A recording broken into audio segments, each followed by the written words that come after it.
ನಮಸ್ಕಾರ ಸ್ನೇಹಿತರೆ, ಗೃಹಲಕ್ಷ್ಮಿ ಯೋಜನೆ ಹೊಸ ಅಪ್ಡೇಟ್ಗೆ ನಿಮಗೆ ಸ್ವಾಗತ. ನೀವು ಹಲವರು ಗೃಹಲಕ್ಷ್ಮಿ ಯೋಜನೆ 14ನೇ ಕಂತಿನ ಹಣ ಯಾವಾಗ ಬರುತ್ತೆ ಎಂದು ತುಂಬ ಕಾಯುತ್ತಿದ್ದೀರಾ. ನೀವೆಲ್ಲ ಕೇಳುತ್ತಿದ್ದ ಪ್ರಶ್ನೆಗಳಿಗೆ ಸ್ಪಷ್ಟ ಉತ್ತರ ನೀಡಲು ಈ ವಿಡಿಯೋದಲ್ಲಿ ವಿವರಿಸುತ್ತಿದ್ದೇನೆ ಸ್ನೇಹಿತರೆ. ವಿಡಿಯೋ ಕೊನೆಯವರೆಗೂ ತಪ್ಪದೆ ನೋಡಿ. ಅದರ ಮೊದಲು ನೀವು ನಮ್ಮ ಚಾನಲ್ಗೆ ಸಬ್ಸ್ಕ್ರೈಬ್ ಮಾಡಿಕೊಂಡಿಲ್ಲ ಅಂತ ಹೇಳಿದ್ರೆ ಪಟ್ಟಂತ ಸಬ್ಸ್ಕ್ರೈಬ್ ಮಾಡಿ ಮತ್ತು ವಿಡಿಯೋಗೆ ಒಂದು ಲೈಕ್ಸ್ ಕೊಡಿ. ನಿಮ್ಮ ಸಬ್ಸ್ಕ್ರೈಬ್ ಮತ್ತು ಲೈಕ್ಸ್ನಿಂದ ನಮಗೆ ಇನ್ನಷ್ಟು ಮಾಹಿತಿಗಳನ್ನು ನಿಮಗೆ ತಲುಪಿಸಲು ಪ್ರೇರಣೆ ನೀಡುತ್ತದೆ. ಗೃಹಲಕ್ಷ್ಮಿ ಯೋಜನೆ 16ನೇ ಕಂತಿನ 2,000 ರೂಪಾಯಿ ಹಣ ಯಾವ ದಿನಾಂಕಕ್ಕೆ ಬರುತ್ತೆ ಎಂಬುದನ್ನು ಈಗ ಸರ್ಕಾರದ ಮೂಲಗಳ ಪ್ರಕಾರ ವಿವರಿಸುತ್ತಿದ್ದೇನೆ ಸ್ನೇಹಿತರೆ. ಅದರ ಜೊತೆಗೆ ಕೇಂದ್ರ ಸರ್ಕಾರವು ದೇಶದ ಎಲ್ಲ ಮಹಿಳೆಯರಿಗೆ ತಲುಪುವ ಹೊಸ ಯೋಜನೆಗಳ ಕುರಿತು ಚಿಂತನೆ ಮಾಡುತ್ತಿದೆ. ಇವತ್ತಿನ ಬಜೆಟ್ ಮಂಡನೆಯ ವೇಳೆ ನಿರ್ಮಲಾ ಸೀತಾರಾಮನ್ ಅವರಿಂದ ಮಹಿಳೆಯರಿಗೆ ವಿಶೇಷ ಯೋಜನೆ ಘೋಷಿಸುವ ಸಾಧ್ಯತೆ ಇದೆ ಸ್ನೇಹಿತರೆ.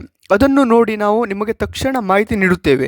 ಗೃಹಲಕ್ಷ್ಮಿ ಯೋಜನೆ 16ನೇ ಕಂತಿನ ಹಣ ಸಂಕ್ರಾಂತಿ ಹಬ್ಬಕ್ಕೆ ಬರುತ್ತೆ ಎಂದು ಅನೇಕರು ನಿರೀಕ್ಷಿಸುತ್ತಿದ್ದರು, ಆದರೆ ಅದು ಆಗಲಿಲ್ಲ.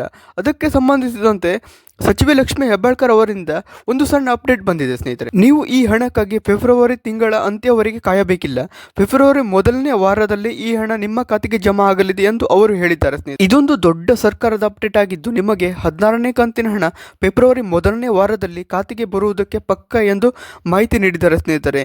ಇನ್ನಷ್ಟು ತಾಜಾ ಅಪ್ಡೇಟ್ಗಳಿಗಾಗಿ ನಮ್ಮ ಚಾನಲ್ನ ಸಬ್ಸ್ಕ್ರೈಬ್ ಮಾಡಿ, ವಿಡಿಯೋಗೆ ಲೈಕ್ ಮಾಡಿ ಹಾಗೂ ನಿಮ್ಮ ಅಭಿಪ್ರಾಯವನ್ನು ಕಮೆಂಟ್ ಮುಖಾಂತರ ತಿಳಿಸಿ. ಧನ್ಯವಾದ.